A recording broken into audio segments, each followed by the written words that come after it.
एक कटोरी पोहे में बेसन का घोल डालकर आज बनाएंगे एकदम इंस्टेंट वाली रेसिपी।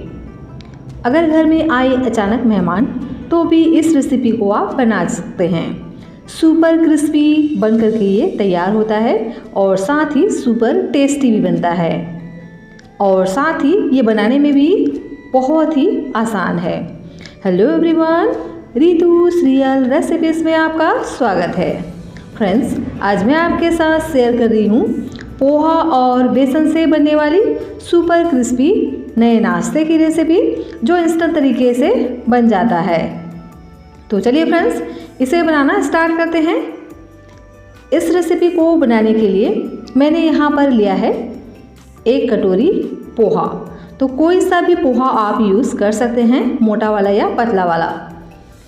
पोहे को हमें अच्छे से धो लेना है क्योंकि पोहे में होता है बहुत सारा इम्प्योरिटी, डस्ट वगैरह रहता है। तो इसे हमें 2 से 3 बारी अच्छे से धो लेना है। तो पोहे को अच्छे से मैंने साफ धो करके तैयार कर लिया है और इसमें हम डाल देते हैं 1 से 2 चम्मच जितना पानी डालेंगे तो पोहा अच्छे से फूल जाएगा। तो बस थोड़ा सा ही हम इसमें पानी ऐड कर देते हैं और इसे हम इसी तरह से छोड़ देते हैं ताकि पोहा अच्छे से फूल सके। इधर मैंने लिया है बेसन, तो आधा कटोरी लगभग मैंने लिया है बेसन और बेसन को हम एक बड़े से मिक्सिंग बाउल में डाल करके इसका एक गाढ़ा सा घोल बनाएंगे। तो पानी हमें थोड़ा थोड़ा ऐड करते जाना है और इसका एक गाढ़ा सा घोल बना करके तैयार करना है। अगर हम एक साथ पानी ऐड कर देते हैं तो बैटर में लम्स पड़ जाते हैं, तो इसलिए इसमें हमें थोड़ा थोड़ा पानी ऐड करते जाना है और इसका एक गाढ़ा सा घोल हमें बना करके तैयार करना है। तो यहाँ मैंने लगभग आधा कटोरी पानी ऐड किया है और इसका हम अच्छे से लम्स फ्री बैटर बना करके तैयार करेंगे और इसी तरह से चलाते हुए इसे हमें फेंट कर लेना है। तो इस प्रोसेस को आप ज़रूर से करिएगा। अच्छे से अगर आप फेंट करके लेंगे तो नाश्ता हमारा और भी ज़्यादा टेस्टी और मज़े का बनता है। तो लीजिए, अच्छे से लम्स फ्री मैंने बैटर बना लिया है और अब हम इसमें डाल देते हैं कुछ चीज़ें। तो डालेंगे कलर के लिए हल्दी का पाउडर 1/4 चम्मच, साथ में डालेंगे नमक स्वाद के अनुसार और इन सभी चीज़ों को अच्छे से मिक्स कर लेंगे। फ्रेंड्स, ये रेसिपी एकदम ही जल्दी बनने वाला रेसिपी है, झटपट तरीके से बन जाता है और इतना टेस्टी बनता है ना कि आप इसे बार बार बनाना चाहेंगे।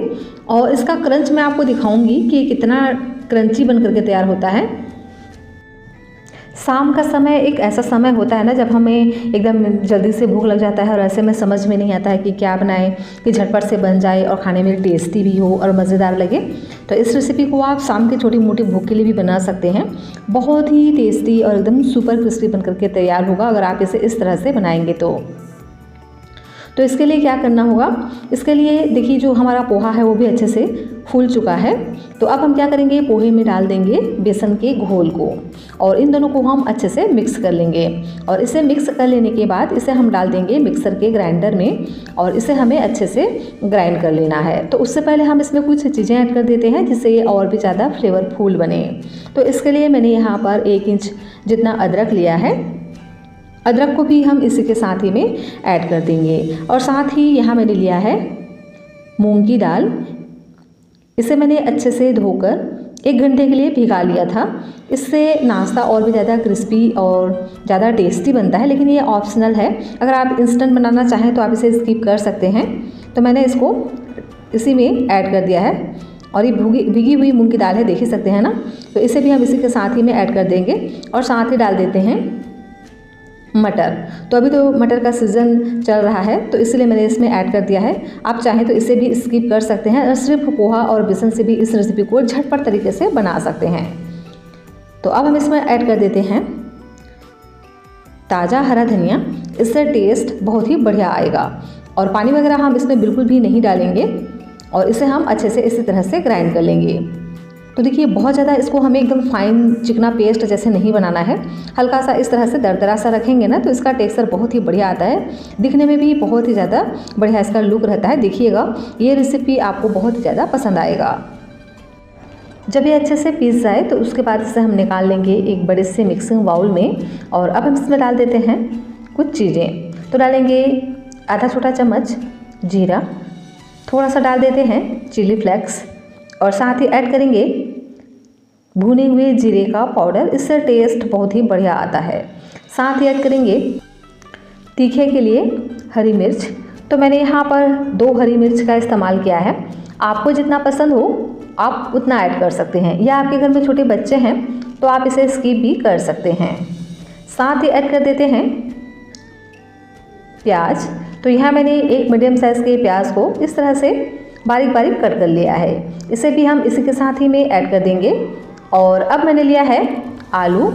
2 मीडियम साइज़ के उबले हुए आलू को हाथों से मैंने मैश कर लिया है। आप चाहें तो इसे ग्रेटर से ग्रेट करके भी ले सकते हैं। अब हम इन सभी चीज़ों को अच्छे से मिक्स कर लेंगे। और अगर आप इसमें इस तरह से आलू डाल करके बनाएंगे ना तो इसका टेस्ट और भी ज़्यादा बढ़ जाता है। तो क्या करेंगे, इसे हम अच्छे से मिक्स कर लेंगे। तो वैसे तो आप इसे इसी तरह से भी बना सकते हैं, लेकिन हम इसको क्रिस्पी बनाने के लिए एक और सीक्रेट इंग्रेडिएंट्स का इस्तेमाल करेंगे, जिससे ये रेसिपी और भी ज़्यादा सुपर क्रिस्पी बन करके तैयार होगा। तो सभी चीज़ों को अच्छे से पहले मिक्स कर लेते हैं। उसके बाद हम इसमें डाल देंगे अरारोट। तो यहाँ मैंने 2 चम्मच अरारोट का इस्तेमाल किया है। अगर आपके पास अरारोट ना हो तो यहाँ पर आप चावल के आटे का भी इस्तेमाल कर सकते हैं। इससे अगर आप डालेंगे ना तो बिल्कुल भी आपको सोडा वगैरह डालने की ज़रूरत नहीं है, एकदम ही क्रिस्पी बन करके तैयार होता है। और लास्ट में ऐड कर देते हैं बारीक कटा हुआ फ्रेश हरा धनिया और इसे भी अच्छे से मिक्स कर लेंगे। तो चाहे तो आप यहाँ पर हरा धनिया स्किप भी कर सकते हैं, क्योंकि हमने पीसते वक्त भी डाला था। तो इसे हम अच्छे से मिक्स कर लेंगे। और देख ही सकते हैं बहुत ज़्यादा पतला इसको बिल्कुल भी नहीं रखना है, इस बात का ध्यान रखिएगा। हल्का सा हम इसमें पानी डाल करके इस तरह की कंसिस्टेंसी का बैटर बना करके तैयार कर लेंगे। देख ही सकते हैं ना, एकदम गाढ़ा सा बैटर हमारा बन करके तैयार हुआ है। अगर आपने इसको बहुत पतला कर दिया तो ये अच्छे से बिल्कुल भी नहीं बन पाएगा। इस तरह से हमें बैटर को रखना है। अब चलिए इसे हम बनाना स्टार्ट करते हैं। तो इसके लिए मैंने एक पैन में 2 बड़े चम्मच ऑयल को अच्छे से गर्म कर लिया है और इस तरह से हम छोटे छोटे पकौड़ी हम इसमें डालते जाएंगे। फ्रेंड्स, ये रेसिपी इतना क्रिस्पी बनेगा ना कि बहुत ही ज़्यादा आपको पसंद आएगा। तो इस तरह से जितना आ जाए इस तरह से हम छोटी छोटी पकौड़ियाँ डालते जाएंगे ऑयल में, और चाहे तो आप इसे चम्मच से भी डाल सकते हैं। तो जिस तरह से हम नॉर्मल पकौड़े बनाते हैं ना उसी तरह से इसको हमें बना करके तैयार करना है। लेकिन नॉर्मल पकौड़े से इसका टेस्ट एकदम डिफरेंट होता है। तो देखिए अच्छे से इस तरह से हमें चलाते हुए इसको फ्राई करना है। तो अलट पलट कर अच्छे से मैंने इसको क्रिस्पी कर लिया है। उसके बाद हम इसे निकाल लेंगे और इसी तरह से दूसरा बैच भी हम बना करके तैयार कर लेंगे। तो लीजिए सभी पकौड़े हमारा बन करके तैयार हो गए हैं और देख ही सकते हैं कितना प्यारा इसका लुक आया है और ये उतना ही क्रिस्पी भी होता है। तो सुन सकते हैं इसकी आवाज़ कि ये कितना क्रिस्पी बन करके तैयार होता है ना। बहुत ही ज़्यादा क्रिस्पी सी ये रेसिपी। तो ज़रूर से ट्राई करिएगा इस रेसिपी को। पोहा और बेसन से बनने वाली इस सुपर क्रिस्पी को अगर आपने ट्राई किया तो डेफिनेटली ये रेसिपी तो आपको बहुत ही ज़्यादा पसंद आएगा। तो रेसिपी आपको कैसी लगी आप मुझे ज़रूर से बताइएगा। पसंद आए तो प्लीज़ वीडियो को लाइक और चैनल को सब्सक्राइब भी ज़रूर से कर लीजिएगा।